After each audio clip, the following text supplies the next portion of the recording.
Hi, I'm Davy. Awesome. Welcome to Davy's Awesome Wrestling, where I review wrestling-related things all from the perspective of a fan, not an insider. And this week from Minneapolis, Minnesota was NXT Deadline 2024. Let's get into it. The opening match was the Men's Iron Survivor Challenge. Now, as we had learned, Eddie Thorpe had qualified to be in the match and then was attacked backstage, so we were told that it was going to be a last-minute mystery replacement. And that was kept a secret until they came out. Before that, the contestants, that I'm naming in order of them coming out, Javon Evans, Wes Lee, Nathan Frazier, Ethan Page, and then the mystery opponent turned out to be Obafemi. This was freaking awesome. Like I've talked about in the review for the two previous deadlines they've done, I'm not big on the concept of the Iron Survivor Challenge. It's 25 minutes, starts with 2, every 5 minutes somebody else comes out, and whoever has the most falls at the end of 25 minutes wins the Iron Survivor Challenge. And if a pin or submission is done to you during the Iron Survivor Challenge, you have to go spend 90 seconds in the penalty box. But I will say, even though this is a match that has, in my opinion, too many stipulations, too many rules, they usually pull it off pretty nicely. I like Eddie Thorpe, don't get me wrong, I kind of have to, living in Reno. I used to watch him wrestle as Carl Fredericks. But I think Obafemi being in this match was perfect. And it even led to a funny moment as Ethan Page got a pin over Obafemi, meaning he had to go into the penalty box. And then almost immediately, Ethan Page was pinned, meaning he had to go into the penalty box, locked in with Obafemi. And then towards the last minute, Javon Evans and Ethan Page were both tied at 2, everybody else had 1. And then Obafemi got a double choke slam onto Wes Lee and Nathan Frazier and got a double pin, putting him at 3, with only about 10 seconds left on the clock. And it looked like Javon Evans was about to get a last-minute pin tying them, but clock ran out, meaning the winner of the Iron Survivor and now the number 1 contender for the NXT Championship is Obafemi. And like I said, I think this is perfect. Obafemi, I admit, when he first became the NXT North American Champion, I wasn't impressed. I was like, this is just a big guy, not really showing me anything. During his championship reign, though, I ended up doing a 180. I now love Obafemi. In my opinion, not only is he the best heel they have in NXT, he could go to the main roster and be the best heel they have there. He's got the size, he's got the strength, he's got the athleticism. He's that old-fashioned heel that doesn't really have to cheat to beat you. It's just good luck trying to beat him. And unlike some other big, huge, dominant heels that I've seen, he's not boring. I really like him being the number 1 contender of the NXT Championship. Towards the end of his NXT North American Championship reign, I was hoping he'd lose the title because I felt it was time for him to go to the NXT Championship itself. And I can't wait to see how that's going to turn out. I'm hoping he does win the title soon. This match started the night with a 5 out of 5. Yeah! And then the grudge match that has led to NXT Underground, as Lola Vice takes on Jada Parker. I've been vocal about this. I'm not big on the Underground matches. I wasn't big on it when it was on Raw Underground. I don't like it really much in NXT. I don't like them trying to mix MMA and wrestling. They don't mix. MMA is one thing, wrestling is another thing. To me, some things just don't mix. Like, as much as I love Philly cheesesteaks, I don't want Philly cheesesteak ice cream. But I will give it this. I will say, of the Underground matches I've seen, and I've seen a lot of them because, like I said, they used to be on Raw, some they'd feature every week, and until they realized that that was the point that people were flipping to see what else was on.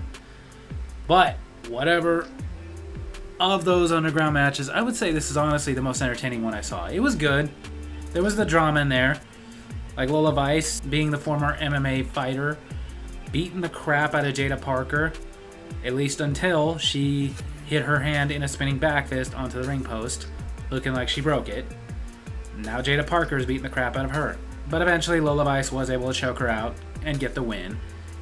And like I said, for an Underground match, it was probably one of the best ones I've seen, but I don't think I could give any one of these a 5 because I just don't care about them. Please stop trying to mix MMA and wrestling. I'd give it a 3 out of 5. Yeah! Then for the NXT Tag Team Championships, the No Quarter Catch Crew versus Axiom and Nathan Frazier. Nathan Frazier, who was very noticeably banged up from the Iron Survivor Challenge. It was good, and they had the drama in there of really making us believe that Axiom and Nathan Frazier were going to lose the titles. Especially because, again, Frazier was so banged up. Especially when, towards the end of the match, Nathan Frazier holding one of the No Quarter Catch Crew members and Axiom going for a missile dropkick, missed and hit Nathan Frazier. But somehow, Axiom was able to recover and get a roll-up on Miles Bourne of the No Quarter Catch Crew, get the pin, and retain the Tag Team Championships. Which honestly, I'm not going to lie, that's not the way I was hoping it was going to go. They've been teasing the breakup of Axiom and Nathan Frazier for so long. It's one of those things that it's kind of like the whole Tiffany Stratton thing on SmackDown of not cashing the Money in the Bank. I feel the same way. Pull the trigger already, because we're getting bored of it. But either way, Nathan and Max and Frazier are still the Tag Team Champions, and it was still a good enough match to where I'd give it a 3 out of 5. Yeah! Then for the NXT Championship, Ridge Holland challenging Trick Williams. It was good, but nothing special. Which is basically the way I've always felt about Ridge Holland from the moment I saw him debut in NXT UK. Good, but nothing special. In fact, Trick Williams put it perfectly in their build-up to this match that he's vanilla. There just really is nothing thrilling about Ridge Holland. He's a big guy, that's it. And even as a big guy, there's nothing he does that makes me go like, ooh! But they had the drama in there of, in their build-up, Ridge Holland did the Redeemer to Trick Williams onto the table like he's been doing to a lot of people, injuring his neck, and in the match, Trick Williams got caught in the ropes by the neck. But unlike Mick Foley, he didn't lose an ear in this time. But this led to Ridge Holland getting the Redeemer on him, but Trick Williams was able to kick out, get the trick shot, get the pin, and the win. I'm happy about the way this ended. As much as I'm really not impressed with Trick Williams as a champion, I kind of feel he was better in the chase, not holding. I will say I'm glad he did not lose it to Ridge Holland of all people. I didn't want him to lose it to Ridge Holland. I didn't want Ridge Holland being the champion. So, based on that, and the fact that the match was okay, not great, 3 out of 5. Yeah! Then the main event, the Women's Iron Survivor Challenge. Again, in order they came out, Julia, Ren Sinclair, Sol Ruca, Zarya, and Stephanie Vaquer. This was another great match of the night. I wouldn't say it was the best. Honestly, the Men's Iron Survivor Challenge was a little better than this one. But this one was still freaking awesome. Of course, you know, it's the Iron Survivor Challenge. There's going to be big moments, like when Sol Ruca and Julia put Zarya through the table. Then it was also kind of interesting that the person with the least amount of confidence, Ren Sinclair, got pinned the most in this match. Now, at one point, everybody but her had a win, meaning 4 people had gotten a pin, and 3 of those 4 had been on Ren Sinclair. But then, with less than a minute on the clock, Ren Sinclair gets out of the penalty box for the last time, gets in, and quickly gets a pin, tying herself with everybody. So everybody had 1 pin. But then with less than 30 seconds on the clock, Zarya looked like she was about to get another pin on Ren Sinclair. But then Julia came in, got her with the knee, got the pin real quick, and there was not enough time for anybody else to get a pin. So the winner of the Iron Survivor Challenge was Julia. Meaning at New Year's Evil, she's going to take on Roxanne Perez in a rematch for the NXT Championship. Honestly, there were several people I would have been happy with, whether it was her or Stephanie Vaquer or Zarya, would have been happy with them getting the title shot. But I think I'm most happy with her. The match she had before with Roxanne was awesome. I think they can top it. And ultimately, it was just a great match. Like I said, the men's was a little bit better just because it had more drama with the whole Obafemi thing. But this was still so awesome, it got a 5 out of 5. Yeah!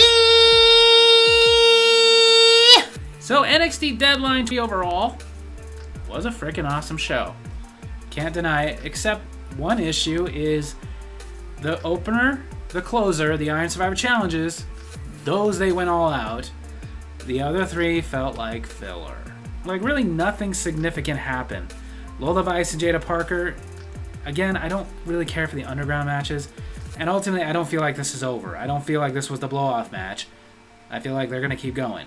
The Tag Team Championships, they could have made it better if they would have changed the titles already, but they didn't. So we still got Axiom and Nathan Frazier dominating the tag team scene, which, in my opinion, I'm just not that crazy about it. I've never been that crazy about them as a tag team. It has never felt like a real tag team. It's always just felt like 2 guys who are doing really nothing in singles. Let's team up. And then the NXT Championship match, the only way I can give it high praises is that they didn't give the title to Ridge Holland. But then again, when Obafemi won the Iron Survivor Challenge, I didn't think it was going to be Ridge Holland. I figured it was going to be Trick Williams, simply because it's usually better to have the heel versus the babyface. But ultimately, I'm kind of hoping that this little push of Ridge Holland is starting to fade off, because nobody's really responding. It's not really that interesting because Ridge Holland is just not that interesting. Sorry, but not everybody's interesting.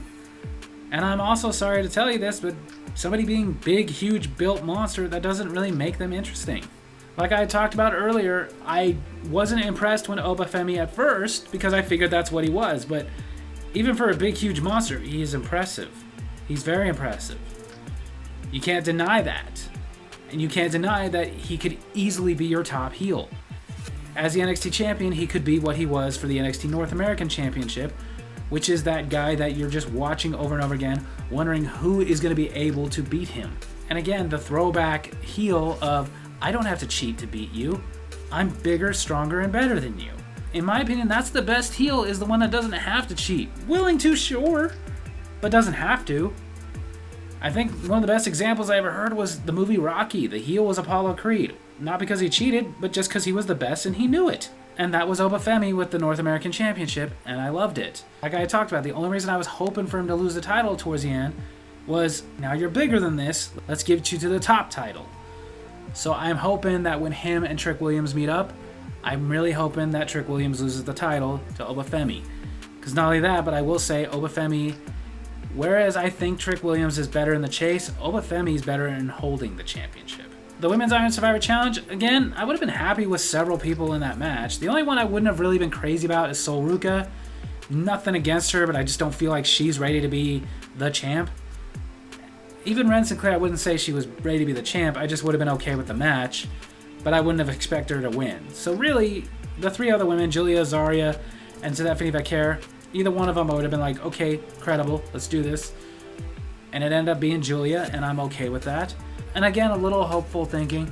I do hope she wins the NXT Championship, because at this point, Roxanne Perez has been a great NXT Women's Champion, but it really does come to, she's been a great babyface champion, she's been a great heel champion, she's been doing great in NXT, but what else is there for her to do there? I'd like to see her go to the main roster and see what she could do there. Either way, NXT Deadline, it was really good, but I kind of have to knock 1 point off for the fact that it was like the two big novelty matches were really the only things that were like really worth watching. The rest, sure, they were worth watching, but they weren't very important. So it makes it to where I feel like I can't give it a 5, but I can easily give it a 4 out of 5. Yeah! So there you have it. It's my wrestling review this week. Hope you guys enjoyed it. And if you did, make sure to hit like, hit subscribe, hit the little bell so you get notifications for when I post the videos.